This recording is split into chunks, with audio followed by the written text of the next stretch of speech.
The Atlanta Radio Theater Company presents Fallen Angel. Today's episode, 6 Feet Under the Mistletoe.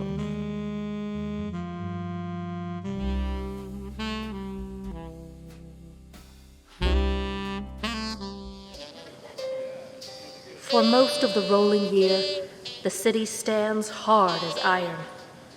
However, in the bleak midwinter, the shop windows are lit with holiday displays. The dark streets shine with the lights of Christmas, and sweet silver bells all seem to say that there is hope. But you'd better watch out. This may be the most wonderful time of year, but the mistletoe hung where you can see may just be a trap to lure you into the open. And baby, it's cold outside.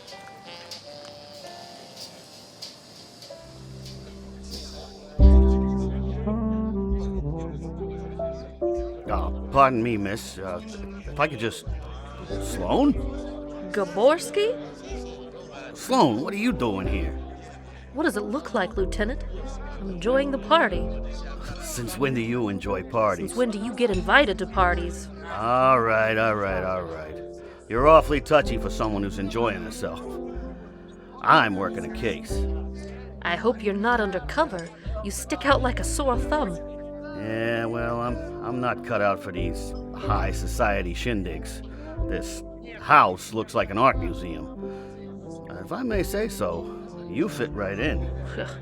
Don't remind me. Easy, Ebenezer Sloan. Sorry, I'm just not a fan of this holiday. So, what brings you to a Christmas party, then? All right. I'm working a case, too. I knew it. Mine's a string of robberies, but the last one, the victim ended up dead. You? Actually, mine is a robbery, too. Victim was robbed at a party last week. He'd gone home in a cab before he realized he was missing his wallet, his pocket watch, his cufflinks. Oh, boy. Why didn't he come to us, then? Oh, well, he was a bit sketchy on that point, but most likely it's because the thief was a pretty girl, and one of the stolen goods was his wedding ring. Oh, whoa, she stole it right off his finger? No, I believe it was in his pocket. Apparently, his wife stayed home with a headache and he decided to go to the party alone. You know, keep up appearances. Yeah, of course. So what about you? 3 cases, all at these same kind of fancy to-dos. Gentlemen report getting sick.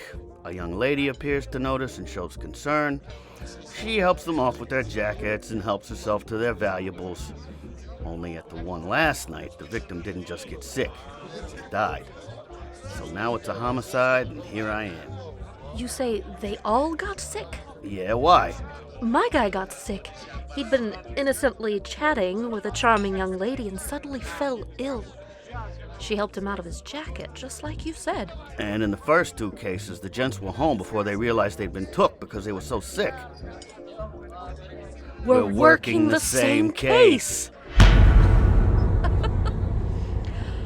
Okay, so we agree they all encountered the same woman, right? And obviously we both think she might be here. Yeah, that's my thought. It's the last big party of the season, I've been told. It is. It's also the biggest. There are easily 200 guests here. Do we know anything else about her? My client described a short, dark-haired woman who called herself Holly. That's news to me. The first 2 Vics were already sick when she came up to them. They don't remember even getting a decent look at her. That sounds like she dosed them without their noticing and then just hung around until they started to feel ill. But the way the client describes his encounter, she took him for a bit more of a ride. Oh, what fun. He said she asked him to order a gin and holly from the bar. Cute. And that she wanted it made with a particular brand of gin. He couldn't remember the full name of the brand, though. Just that it had the word Albia in it. Then she gussed about how he just had to try it. Hey, that's a start. The stiff, of course, can't tell us what he knows.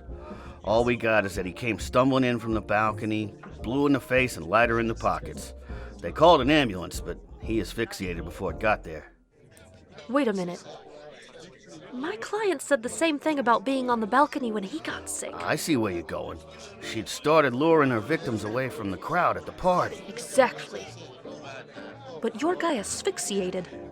None of the other victims had trouble breathing. The coroner said his throat had swollen shut. He got his gin and holly with a chaser of Silent Night.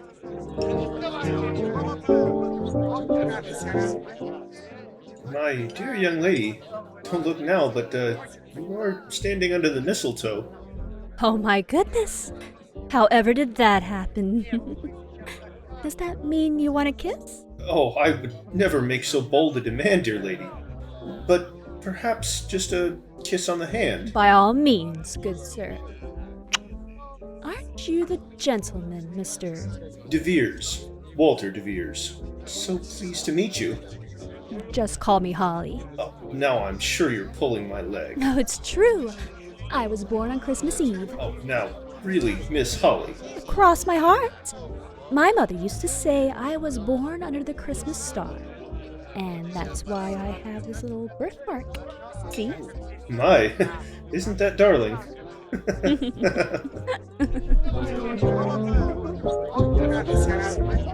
How does she know when to be at these parties? You said they've all been big, fancy house parties? Private events. Maybe she has an accomplice giving her information? I think you're onto something. What do the parties have in common? One of the guests? Nah, I thought of that. I've been over the invite lists of the other parties, and there's some overlap, but there wasn't a name that showed up on all 3 lists. Someone hired for the party, then. Who would know the when and where of these parties? All right, let's go around the room.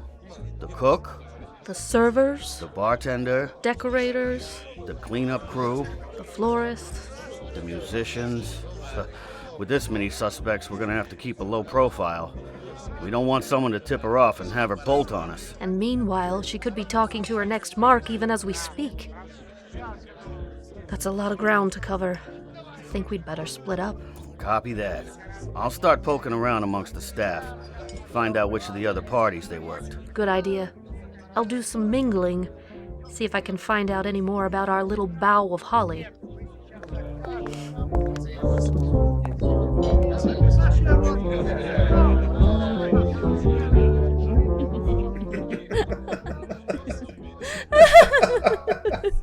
Allow me to get you another drink? Oh, I'd love one.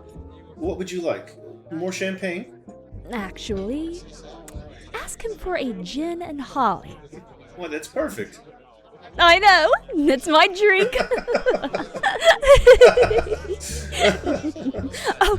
But be sure to ask him for Viscum Albia gin. Viscum? Albia. That's right. It's absolutely aces. Well then, your wish is my command. Wait, we should, take them out into the garden.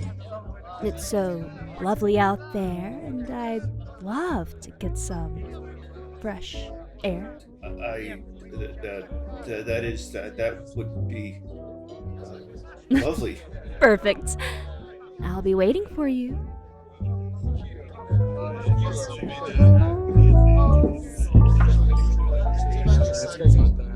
I worked my way around the room, chatting here and there, trying to find out the gossip from previous parties. Unfortunately, I didn't turn up anything useful. I knew if I was going to get the dirt, I would have to talk to the Queen of Gab herself, the hostess with the mostess, Mrs. Carolyn Ives. Unfortunately, I knew her from another life, and she knew me. Oh, Mrs. Ives? Why, Veronica, I'm so delighted you decided to come. No one has seen you in society in ages. Yes, well, I've been focused on charitable work. Oh, wouldn't your dear mother be proud? Remember, though, charity is all well and good, but you mustn't work yourself too hard. A pretty young woman like you. It is important to take care of yourself. Of course. What a lovely party. Thank you, my dear. It did come together quite nicely. The musicians were late. I was so worried they wouldn't make it in time. but we've used them for years. Oh, yes, I remember. And of course, I had to hire extra cleaning staff for before and after, and they don't know how I like things done. It's been rather trying. Naturally. Oh, but didn't the florist do a lovely job with the garlands and the swags of mistletoe? Mrs. Hanson and her little assistant were in here all day hanging them. I don't like to boast, but there's twice as much mistletoe as Cynthia Johnson had at her party. Well, isn't that... European mistletoe is all the rage for Christmas parties this year. Mrs. Hanson imports it. So much more delicate and attractive than American mistletoe. They use it to decorate at Buckingham Palace, you know. I did not know. That is... impressive. Yes, yes. However, I'll admit I had my doubts about the caterer. Oh, really? Yes, well, Evelyn Hill recommended her, but I almost canceled when I heard that nice young man, William Andrews, got sick at her party a few weeks ago. You don't say. Yes, gastrointestinal distress. Really? Yes, terribly embarrassing, but she assured me it couldn't have been the food, as no one else got sick. That's awful. Isn't it? I think I would die of shame if everyone thought the food at my party was spoiled. I meant for the young man who got sick. Oh, well, yes, I suppose it must have been. But his mother and father were at the party. They rushed right over and took him home. His mother and father, you say? Oh, yes, well, you know how Gloria Andrews just fawns over William, like he's the most precious creature alive. So as soon as he started to feel sick, she was there in a minute, fussing. Yes, I can imagine. So, nothing else happened? No other newsworthy events or scandals? Why, Veronica, I never knew you to be a nosy Parker. But since you asked, I heard Charles Thompson made an absolute fool of himself over some pretty young woman at the Whitmore's party last week. No. Yes, and he wasn't the only one. Gladys Fowler told me all about it. She said she saw her talking to Desmond Pierce before that, showing him her birthmark. She had a birthmark? Yes, a little pink star right below her right ear. And Gladys said she was showing it off to Desmond, inviting him to get a closer look at it in the most shameless manner. Andrea, his wife, you know, swooped in like a hawk. She was furious. They went home early because she had a headache. Who was this girl? No one knows who she came with. Somebody thought she might be Barbara Hathaway's new stepdaughter. Nobody's seen her because she lives abroad with her grandparents. I heard she didn't even come to the wedding, but then someone else said she was Warren and Francis Danvers' niece. But I don't see how. They haven't been to any of the big parties, as Francis was ill through the whole of November. You know, she went to Europe. Talked in the on fall, and on, but she'd already told me everything useful she knew. Finally, I managed to extricate myself on the pretense of catching up with an old school friend I'd spotted across the room. Hopefully Goborsky would have better luck.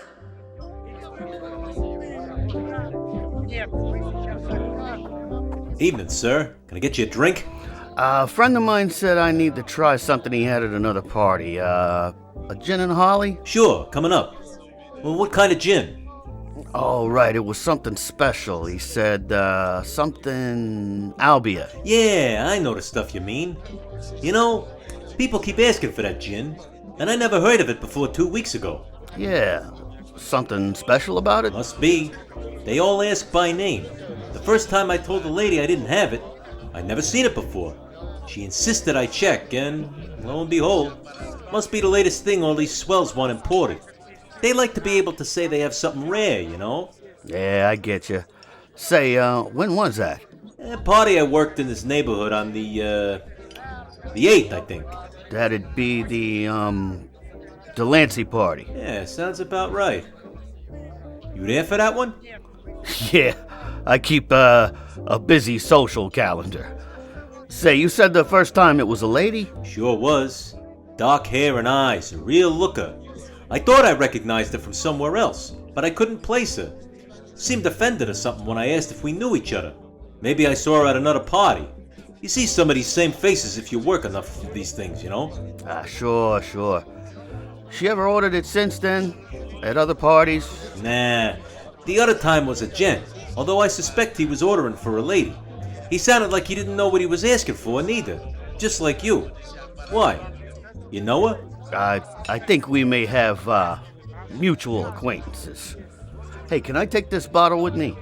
Gee, buddy, I don't know. It's bound to be expensive, and if somebody else asks me for it, I won't drink a drop, I swear. And I'll bring it right back. I just want to show it to my friend. Well, okay. But be careful with it. Oh, I definitely will. Hey, buddy! Your drink!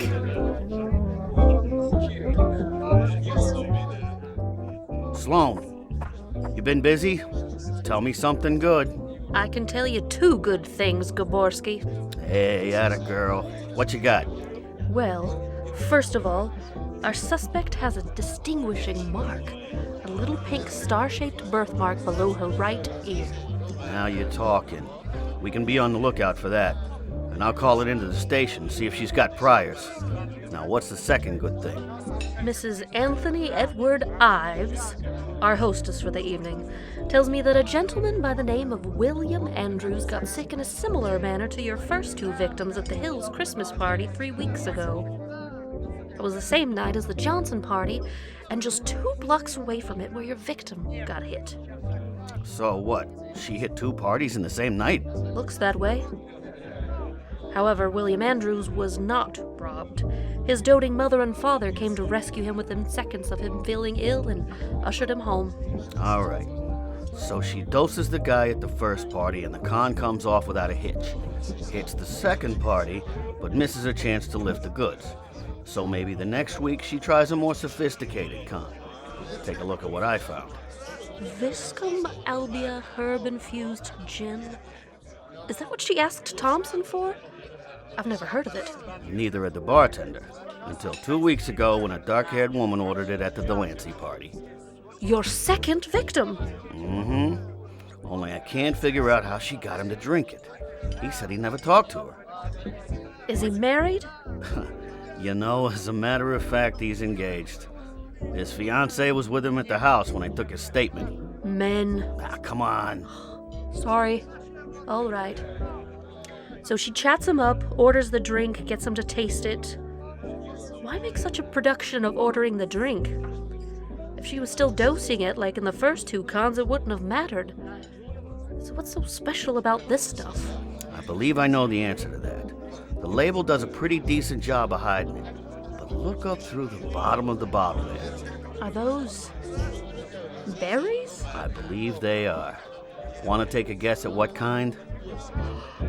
I think I know who we're looking for.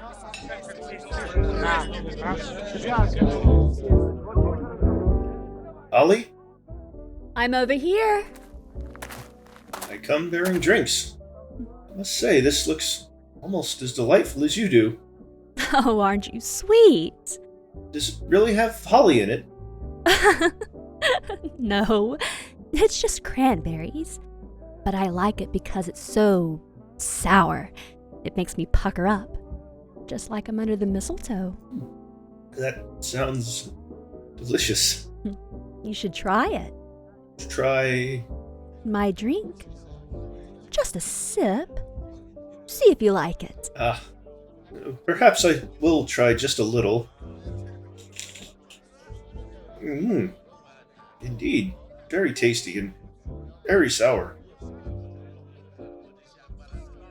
Yes, and, anything else? Should there be? Maybe you need a little more.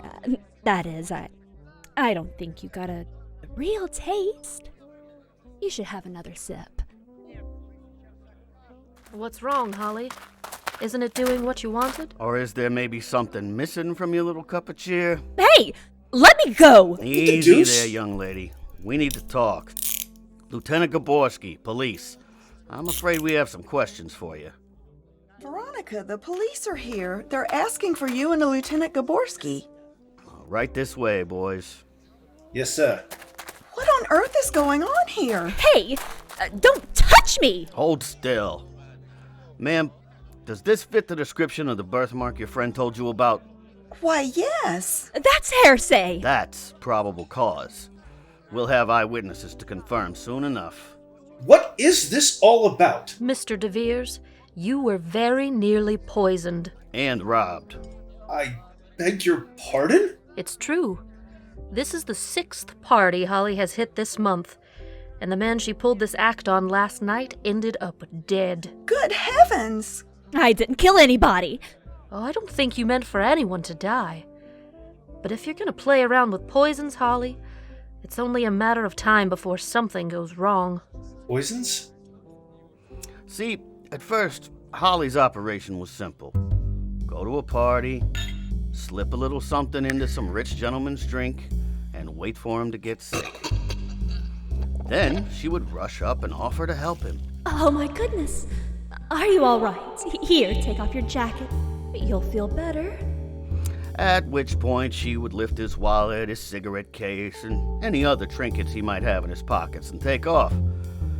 Meanwhile, the affected gentleman would call a cab to take him home, not realizing until he got there and tried to pay the driver that his things were missing. And by then it was too late. But then at the Hills party, Holly was stymied by her Mark's protective parents.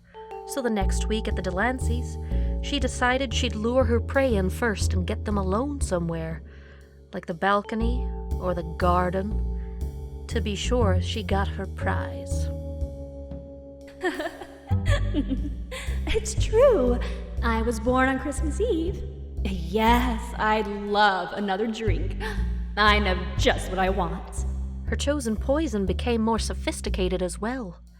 In its raw form, she had to risk being seen slipping it into their drink, then wait for them to drink all of it for it to have an effect. But she realized that if she distilled it and infused it in a bottle of gin, she could ask for it in her own drink. She could order it from the bar and offer her victims a taste. No chance of getting spotted tampering. And the stronger distillation of the toxin meant it only took a sip to have them feeling queasy. And after that, it was a simple matter of pulling her same helpful routine. Only now they were alone, she could take it even further. Loosen his collar button and steal the diamond stick pin from his ascot. Roll up his sleeves and lift his cufflinks. Steal the pocket watch right off the front of his vest while pretending to help him regain his balance. Hey, somebody need to see me? I'm afraid so. Is this the woman who ordered the first gin and holly from you at the Delancey party? Say, yeah. It sure is. And I could swear I know her from somewhere else. Well, now that you mention it, I feel like I've seen her somewhere myself before. She had a close call when Vic thought he'd recognized her that night. She realized then that she would need to get her Mark to order the drink for her so that she could steer clear of any staff that might blow her cover. But did she really poison someone?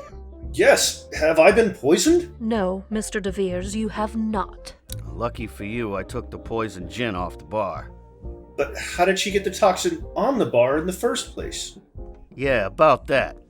Holly had an in. Do you mean to imply that this publican is her accomplice? Hey, whoa! I thought he might be at first, but he hasn't been at all the parties Holly has hit. And once we discovered what she was using to make the poison, we realized she already had the perfect opportunity she needed to plant the gin herself. You see, at the bottom of the gin bottle, we found berries. White berries. Mistletoe berries. That's why I knew her. She's the florist assistant. Exactly as you said. European mistletoe is all the rage this year. It also happens to be poisonous. So Mrs. Haynes imports it for the party decorations. Holly takes some of it home and distills it in the gin, puts a label for a fake brand on the bottle so nobody else will ask for it, then plants it on the bar while she's at the house decorating. A change of wardrobe, a more glamorous style of hair and makeup. Deck the halls by day, rob the guests by night. When Miss Sloan and I realized how Holly's con worked, I went back and told Vic that if anybody else asked for the drink, he should make it without mentioning that he didn't have the gin they wanted. Just in time, too. The swell here walked up right after you did. After that, I just had to stay nearby and wait for someone to order a gin and holly. And I staked out the garden, knowing that was where Holly was most likely to invite her next victim. Sure enough, But you said someone died. he did, last night. Holly's scam was only meant to make her victim sick. They'd feel ill, start vomiting, Well, really? and be grateful for her help in getting them a cab home. But her victim last night didn't do that. Never got the chance. Instead, his throat swelled up, cutting off his airway. He had an allergic reaction to the mistletoe. You know, it would have been better to cut your losses when you saw he wasn't getting sick like the other guys. We would have ruled it an accident. Were your fingerprints already on his things when you realized something was wrong? Did you leave in a panic? Or could you just not resist picking over him like a vulture, even while he was gasping for air? I don't know what you're talking about. Yeah, sure you don't. Damn, you're a cold broad, ice in your veins. Is your blood even red? Red as a herring. Ugh, take her away, boys. All right, lady, let's go. And have that gin bottle taken in as evidence. All right, folks. We're gonna need all three of you to come down to the station tomorrow to give statements. Of course. Yes, quite. Policeman at my party, whatever will people think?